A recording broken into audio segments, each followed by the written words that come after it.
I'm Brie Larson, and I am on the set of a commercial for the Nissan Sentra.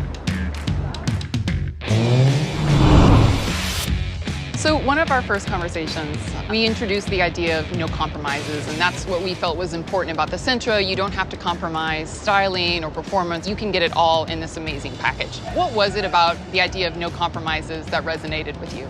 The fact that I was pitched this concept that on the surface, just looking at the ad itself, that it is about sisterhood, pumping each other up, community, and allowing each other to have the opportunity to believe in ourselves, because that really feels like the first step with all of this. It's like you can't be what you can't see, and so I think actually following someone's journey in disbelief into belief is a powerful image.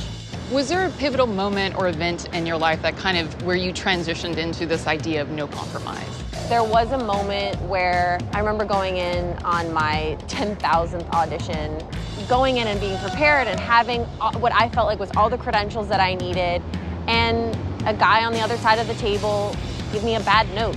And I remember walking out being like, I don't want to be on the wrong side of the table anymore. I want to be part of the conversation. Like, I don't want to feel this distance, you know? I want to be communicated with, not to. So you and I both work in heavily male-dominated industries. Was that something that you were aware of when you first started out? And if so, did you start to change your approach in order to address that? You know, I started so young. I started when I was 7 or 8, so I didn't have that differentiation between me and anything else, really. But it's not until you get older and having just so much dedicated time in one field that you start to look around and go, wait, why am I the only one like me? And it's now become my passion, not just for the representation on screen, but to also feel like I'm on a set that reflects the world that I live in. And also the impact that you can have from that. For sure. I mean, gosh. I mean, that's the goal.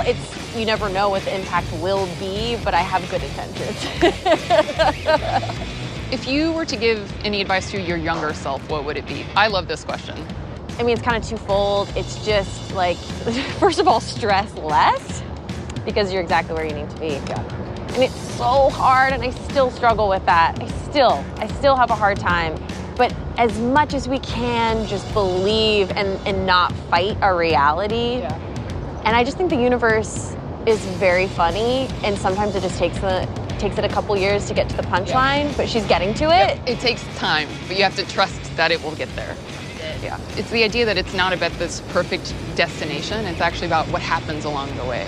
My job and the thing that I love is depicting the human experience, and I can't imagine if that experience would have been cut short earlier. And it's kind of amazing how the universe lets you know that.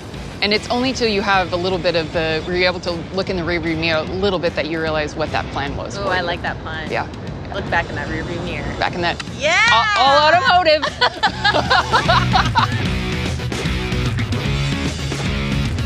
And remember, no compromise.